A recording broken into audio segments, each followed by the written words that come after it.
بسم الله. لەوانەی ئەمڕۆ خۆشەویستەکانم دێینە سەر تەندروستی دەرونی پێغەمبەری خوا صلی الله علیه و سلم.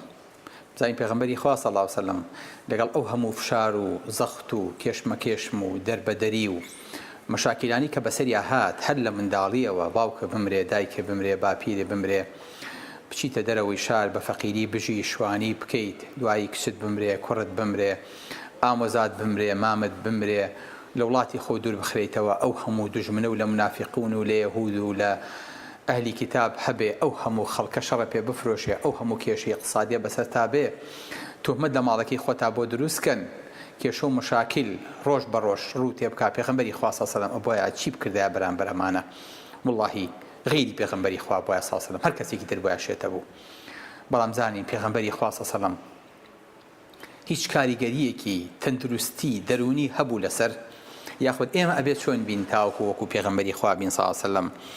خۆشەویستەکانم شتێ پێ وترێت تەندروستی دەرونی چۆن بە ئینسانێکە وترێت دەرونی تەندروستە.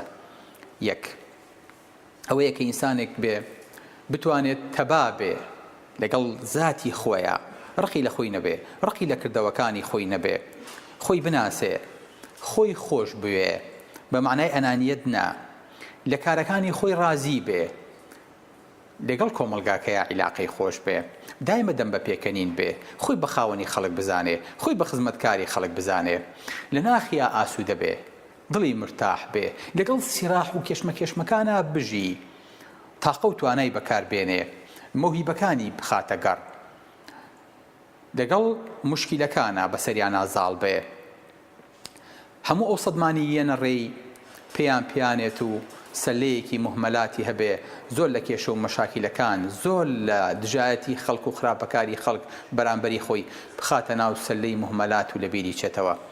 هەر کاتێ ئینسان توانی ئاوا بێ پێوتێ تەندروستیەکی دەرونی هەیە پێوتێ ئینسانێکی تەندروستە.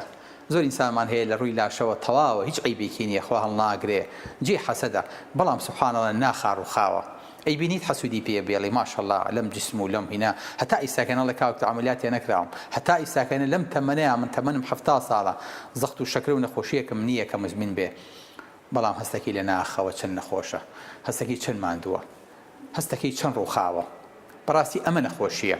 هەر کاتێ توانیمان تەندروستی دەرونیمان چاکەین تەندروستی دەرونیەکان بەسەر تەندروستیەکانی ترە بەسەر نەخۆشیەکانی ترە بە ئاسانی زاڵە بن.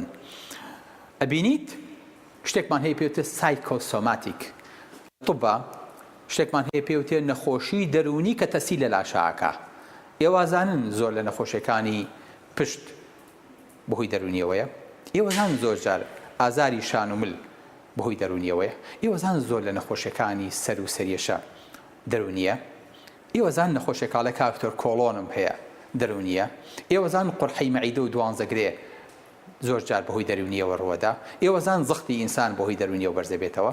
جنابتان ئەزانن دڵ کە تێکەچێت و نەبەزات و ئیشی تێکەچێت زۆر جار دەرونیەکە کاریگەری لەسەری هەیە زۆر جارە بین ئینسانێک هەناسی تونگە دەرونیە ئینسان ئەلەرزێ دەرونیە ئەڵی کاکە تۆ نەخۆشیەکە دەرونیە هیچ عیبێکی ترە نیە لە بەخوا کاکتۆر عیبم ئەی باشە کاکتۆ بۆچی من شۆ خۆم لێ ناکرێ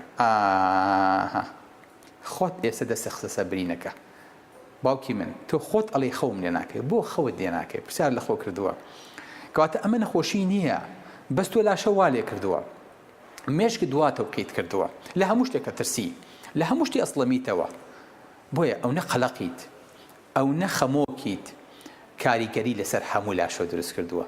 نەخۆشمان هەیە چەند ساڵە بەدەست هیلیکۆبەکتێریەکی مەعیدەیەوە ناڵێنە لە کاکتۆ میکرۆبێ لە مەعیدە مایە پێم وتووە چەند جار عیلاجی بۆ بخۆم و کۆرسەکەی بۆ تاوکەم چا نابم کاکتۆ ئەوە من چەند ساڵە شان و ملی مێشێ چا نابم کاکتۆ من ئێران و تاران و تورانم کرد بۆ نەخۆشی هیچ دکتۆرێ نەخۆشەکەی من نادوەزێتەوە ئێڵم دادەجان ئەمە عەلامەتێکە کە تۆ نەخۆش نیت بەس ئەلێرەوە تایمێکتەوێ ئەلێرە خۆ چارەسەرکە دڵت خاوێنکە دڵت ئارامکە باوەڕم پێ بکە هەموو ئەم مەشاکیلانە حەلە بن.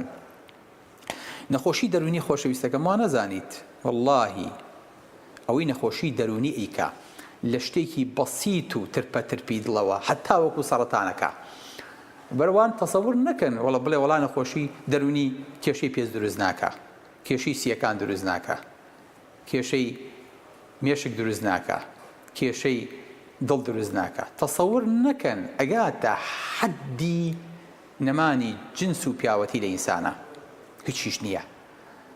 بۆ چکە ئەوە ئینسانەکە خۆی هێنێ و خۆی ئەبا ئەو نەخۆی خستۆتە ژێرباری مەشاکل هیچی پێ نامێنێ.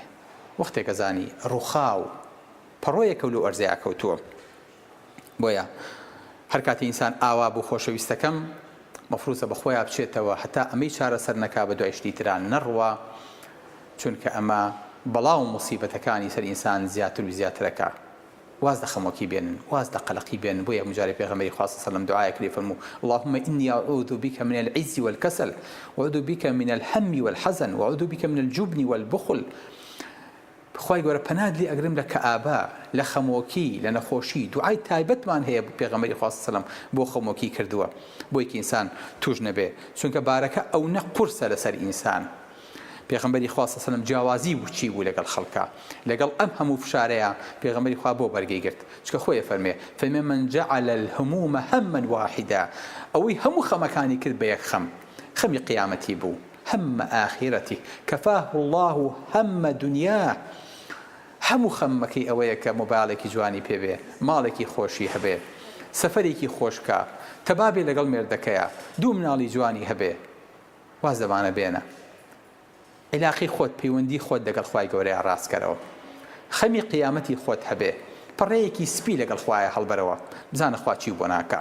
وەڵڵاهی خۆشەویستەکەم، وەڵڵاهی دڵت پەیوەند کە، پابەستکە بە خوای گەورەوە، قەسەم بە پەروەردگار، هەرچی کێشە و مەشاکیلی دنیاە بەسەر تۆ بێ مێشێ میوانت نییە. وەڵڵاهی هەموو دنیاهی تۆ بێ، عیلاقت لەگەڵ خوای گەورەیە خۆش نەبێ، وەڵڵاهی بە پولێکی قەڵب ناچێ، چکە دڵت خۆش نییە. تایمەکە ئەلێرەوە گۆڕاوە، خۆشمان لین، دڵت خۆش بێ. دڵت خۆش بوو ئەوەی تری هەمووی ئاسانە. بۆیە ئەوروپا هاتۆ چۆنم کێشانە لە کۆخۆیە کاتەوە پێ بکەنە. چۆن پێ بکەنم؟ ئەلێ بچۆ ناو کۆمیتی پێکەنینەوە، بچۆ ناو نادی کۆمیتین و هەمووتان پێ بکەن ها بۆی کە خەمەکان بیرچنەوە. چی بکەن؟ سەیری فلیمێکی پێکەناویکە، سەیری شتێکی کۆمیدیکە، نوکتەیە بخوێنەرەوە، لەگەڵ ڕەفیقە کۆنەکان تا باسی مناڵی بکەن و بکێشن بەڕانی یەکتریا و پێ بکەنن. دانیشتە سەیری کاریکاتێرێ بکە. ئینسان بەمە دڵی خۆشە بێ نابخوا، دڵخۆشیەکەشی ئەگەر هەبێ کاتیە. بەڵام زانین پێغەمبەری خوا صلی الله علیه و سلم چۆن ئەمەی چارەسەر کرد، خوای گەورە چۆن ئەم کێشەی بۆ حەل کرد. لەگەڵ ئەم هەموو زەختەیە پێغەمبەری خوا زۆر خەمی ئومەتەکەی بوو، زۆر خەمی خەڵکی بوو کە بەرەو جەهەنەم نەڕوا، چکە ئەوەی کە پێغەمبەری خوای زانی خەڵک نەیەزانی. بۆیە خوای گەورە کە وەصفی پێغەمبەری خوا کە صلی الله علیه و سلم فەرمێ لعلك باخع نفسك ألا يكونوا مؤمنين. أي محمد خەریکە خۆتە کوژی کایبینی ئەو خەڵکە مسلمان نابێ.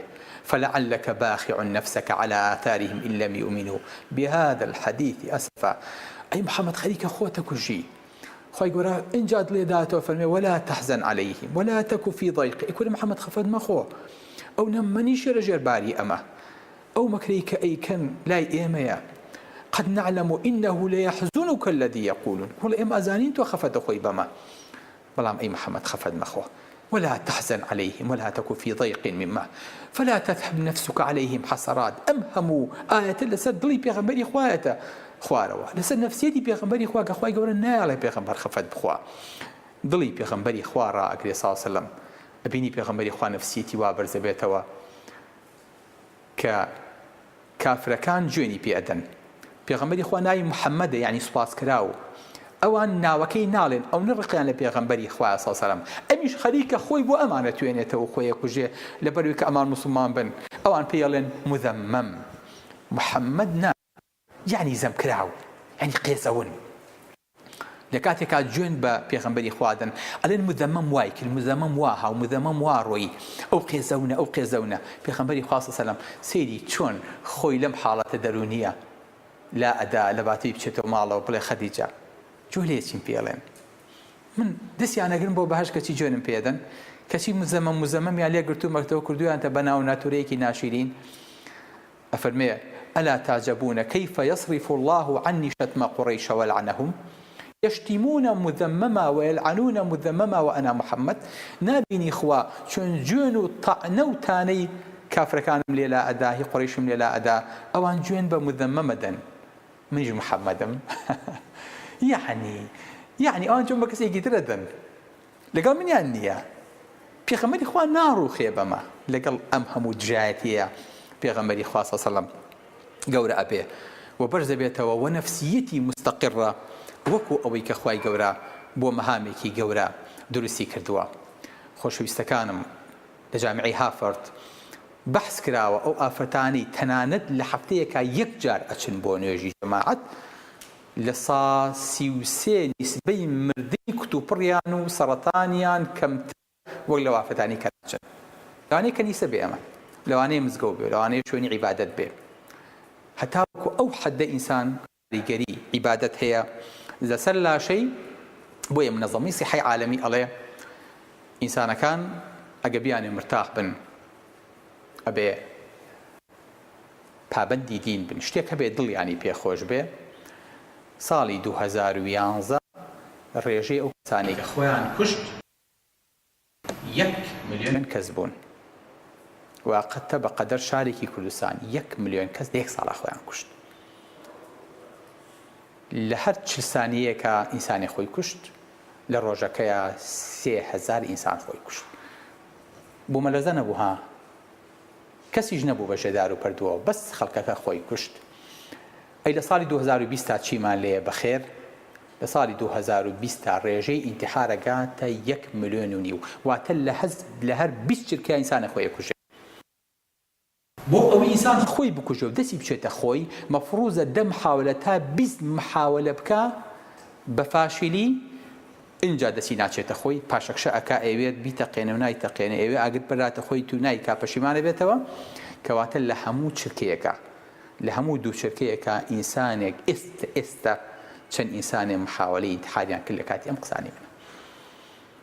بۆ چونکە ئینسانەکە مرتاح نییە و دڵی خۆش نییە. لەمە خۆشتر و سیرترتان پێ بڵێم لە بەحسێکا کە جۆز مانوێڵ لەگەڵ ئەلیسەندرا فلیشمان ئەڵێن چی؟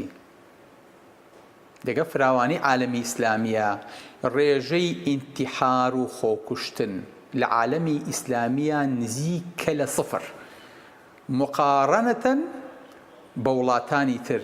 ئەبێ ئێمە دکتۆرێکی تەندروست بین، چۆن خۆشیمان بۆ خۆمانە بێت، ڕەحمەتەن لیلعالەمین بین وەکو پێغەمبەری خوا صلی الله علیه و سلم خۆشیمان بۆ ئەوانیش بێ. خوای گەورە لە ئێمە و لە ئێوە خۆش بێ، تەندروستی دەرونیەکەمان باشکە، وامان لێ بکە زاڵ بین بەسەر هەموو تنگژەکانی ژیانە. سەلام عەلەیکوم وەڕەحمەتوڵڵاهی وبەرەکاتوه.